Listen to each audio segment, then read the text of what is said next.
I'm very happy to see in our studio Julio Reyes, the soloist for the upcoming concert. Welcome, Julio. A great pleasure to see you. Well, thank you, Anna. Thank you for having me. I'm really looking forward. I was just listening to the violinist. Oh my goodness, there's some great players here, so I better be on my A game today.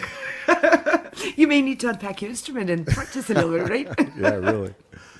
But listen, I just wanted to ask you a couple of questions before. I know it's not the best time. You're all immersed in the rehearsing, but I'm going to take just a few minutes. That's fine. That's fine. I know you started the guitar at a very young age with your father, who was a diplomat in Paraguay in South America. So what an interesting beginning. And then you also studied cello, and eventually you became a cellist, a principal cellist with the Auckland Symphony Orchestra. Auckland Symphony Youth Orchestra, not the main orchestra, the youth orchestra. Okay. And then you also became a maestro Nagano's assistant conductor in that orchestra. Is that correct? Yes. It happened in a situation where we were the host orchestra in Aberdeen, Scotland, for the Aberdeen Youth Festival, Orchestra Festival. It's an Olympic-style event where there are orchestras from all over the world, and we were the host orchestra from the U.S. And there was one time where he saw me working with a quartet that was having a problem playing this Vivaldi piece. And so I was working with him, and he liked the way that I worked with them. And so he, on the drive back, said, hey, look, I got this contract to record an album with Frank Zappa, and I'm going to need an assistant. Would you be interested? So on the flight back, I was, oh my God, I was floating. I was so excited. And so I ended up working for the Oakland Symphony for a few years. And then when Kent left, I continued on. And then when the Oakland Symphony stopped, I stayed for 1 year to keep it going. And then I left. It was time to go. By that time, I'd been associated with them for around, my God, 8 years, 9 years. So it was time to move on. And so I started giving recitals and freelance conducting. And I had stopped playing cello. I had a shoulder injury where I couldn't play for almost 4 years. And so I just kept with the guitar, started playing jazz bass also, and freelance conducting. And now I give lectures at conservatories and colleges on the music of a Paraguayan composer and guitarist, Agustin Barrios. He was one of the first ones to ever record an album on guitar. So he's a very, very important person for the guitar. And so my father studied with a student of his, so I have a lot of inside information. And so I'm looking forward to giving a lecture. That's right. You're giving a lecture on Monday, so you're going to be focusing on the composer during that lecture. So I'm looking forward to doing that. So you stumbled upon this opportunity to take a baton in your hand and you just run with it. Well, I started conducting lessons when I was at this music program at Cal Berkeley. It was a 7-week intensive program during the summertime for kids. And that's where I got cello lessons, conducting. We also studied jazz. People that were classical players studied jazz. People that were jazz players were studying classical. So a lot of great musicians came out of there. Benny Green, Joshua Redmond, both Grammy winners that have performed at the Village Vanguard in New York. And so it's put out a lot of great musicians. And I'm just very honored to be an alumna of that group. That's wonderful. I have another question, maybe a little bit of personal question. The colORCHESTRA auditions is striving to attract musicians not only in the traditional age group up to 30 or whatever the competitions usually limit the age. And we were really concerned that musicians of your or my age may feel like, okay, we're out of our water. We're not ever going to compete again. And we were so happy to see people applying. We had up to age 80 applying for the competition. So you were in a good company. You're not the only one, but of course the majority were the younger musicians. So it seems like maybe we're breaking through that glass ceiling and allowing the competitive stage, to become again available to musicians of all ages. How do you feel about it? What do you think? I think it's great. I think there are a lot of people, because the whole competition thing hasn't been going on for years and years and years. You know, there were a lot of people like myself when I was, like 20s and 30s. There weren't competitions. There were, but very, very few, and they weren't that well known. And so later on, when all these different competitions came about, it was a thing where a lot of guitarists had to really get into a competition to get any recognition. I mean, you could be a phenomenal player, but if you didn't at least partake in one competition, You had to put yourself out, right? and so it's kind of defeating, in a way. And there are a lot of great musicians that are in their 50s, 60s and so forth, that didn't have that opportunity. And it's a real shame because they are the ones that were bringing up the young ones. They're the ones that were being listened to by those young ones who are now in the competition. So do you think it makes sense for people of more mature musicians to compete? I think it's fair as long as you do it the way that progressive musicians is doing it, where you have categories. If you have everybody in the same mix where a 12-year-old is competing with a 40-year-old, that can be kind of hard because the 12-year-old, hey, he or she could be a great player, but there is something to speak to towards life experience. Life experiences really, really accentuate more your dynamic spectrum. So I think that, yes, a great player at 12 and a great player at 40, 50, but don't put them together. Have categories. That way you can get the cream of the crop in each section, and it makes it fair for everybody. Yeah, wonderful.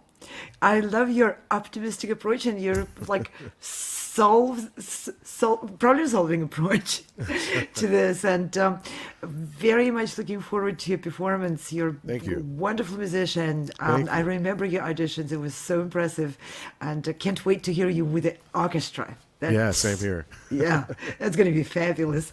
Thank you, you. Julio, for giving the interview and speaking with me tonight. Great. Thanks for having me. Best of luck at the rehearsal. Thank you. And we're waiting for the appearance on stage of our conductor, Glenn Cortese, who will be accompanying Julio Reyes in this Vivaldi concerto. We're going to have a bit of a delay, a couple of minute delay, but we seem to have a full house here at the university. And this concert is taking place at SUNY Fredonia in New York. And it looks, Fedor, like a beautiful concert hall. Yes, it's gorgeous. And we were told that the hold is because the ticket line, they're just getting more people in, so we'll be seeing more people coming in, and they just want to make sure everybody is able to get into the audience, into their seats, to enjoy the performance. Well, this concerto by Vivaldi happens to be one of my favorites. Actually, I've fallen in love with Vivaldi more than ever, so I'm very eager to hear this. The conductor is, as we mentioned, Maestro Cortese. Am I pronouncing that right, or is it Cortese? That is right. Cortese, yes. Yeah, he's in his 4th season as artistic director of the Schenectady Symphony, and his 17th season as artistic director of this orchestra, the Western New York Chamber. He was music director of many orchestras. He's a resident conductor, an artistic administrator, and a principal conductor of orchestras throughout the United States and abroad. And he's appeared with orchestras all over the place, actually. In the United States, in Europe, in Latin America, and Asia. And he's now an assistant conductor of the New York Philharmonic, which has just announced a new conductor. So maybe he'll be working with Maestro Dudamel in the future. He's received many honors. He's conducted summer festivals in Chautauqua, the Bowdoin Summer Music Festival in Maine, the American Dance Festival, and he's performed with, are you ready?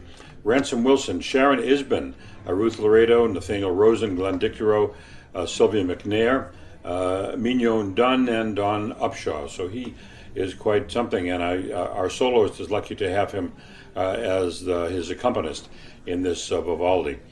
He is, again, the artistic director of the Western New York Chamber Ensemble, and they're performing in this beautiful concert hall at SUNY, the State University of New York, at Fredonia.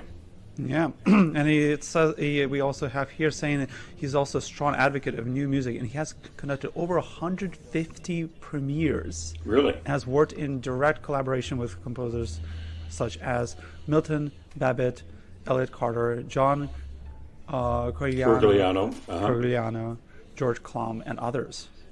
That's quite a formidable lineup of composers, actually.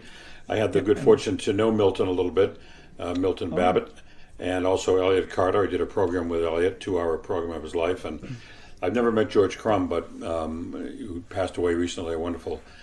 So this Glenn Yeah, Cortese we have some more remarkable. info about Julio as well, the guitarist, the soloist here that will be performing the Vivaldi Concerto. He was born in Oakland, California, and started guitar at the age of 5 with his father, a former musical diplomat in Paraguay, South America, if I'm pronouncing that right, who studied with a student of Agustin Berrios. He gave his first recital at 12, and at 17 performed the Concerto de Aranjuez, that's right. Aranjuez, with Richard Buckley and the Oakland Symphony Orchestra, who has performed in Europe, South America, and the Caribbean. That's very cool. And I hear the audience quieting, so this may be a signal that the concert is about to begin. It's great that they had to delay the concert so they could get everybody into the hall, a very popular concert here in Fredonia. So we're very excited about that. And in just a moment, Maestro Cortese will be on stage with Julio Reyes guitar. And I see one of the musicians fanning herself. You see that there? She must, maybe it's a little warm in the hall, I don't know. I'm in Tucson. The lights will be definitely bright enough for us to see everything, including Gretchen Fisher, who I believe that's who that is right now. I say yes. Who is waiting for the moment to start the tuning. So looking forward to that, and hopefully we'll start soon. Yes, and these musicians are competing. Will there be one winner, Fedor, tonight? I am not sure, but I know that we are in the second concert of a long program of concertos from all different time periods and composers. I believe these are all winners because they are performing with the orchestra. I see. They were also by the long panel of judges mentioned by Anna Spenskaya earlier. So this is a great honor to hear them all perform. Every single one of them is going to be an amazing performance. I see. And the cellist that Anna interviewed earlier in this introduction actually flew in from Israel to be here. She was jet lagged yesterday, but I imagine today she's all fresh and ready to go. And yeah, those interviews were great. I absolutely loved watching that. I love the statue behind it. Or the statue, if you saw in the interviews, was the cellist who the hall was named after, Mr. King. Right. That's right. So, again, it's, we never like to have a delay on a concert, but this is a good reason because the line outside the hall waiting to get in was so much they had to wait to get everybody into the hall. It is quieting on the stage, and we expect the appearance of Glenn Cortese any moment on the podium for this performance of the Vivaldi. It's not a long piece, but it's a wonderful piece by a man who really knew how to write a concerto. That's one thing you can say about Vivaldi. He wrote quite a few. And, very many. Yes, and the thing about the Vivaldi concertos is they're all different from each other. It's not like he not formulaic. Each one is distinct, each one is unique, and this one is no different. This is the wonderful concerto RV 93. It's the concerto in D major for guitar and orchestra, and it's in 3 movements. And we're going to be hearing throughout the concert. This, I believe, is one of only 2 concertos that we'll be hearing in its entirety, and we'll also be hearing in entirety the last piece after intermission, the Concerto in A minor for cello and orchestra by Camille Saint-Saëns, and Nahar Elias will be performing that in its entirety. Yes, very excited about that. And I see the concert mistress is still fanning herself. Must be a little steamy in the hall there. I've been on stages many times. Usually the spotlights are going to be the thing that... And here we go with an announcement. Time for the concert.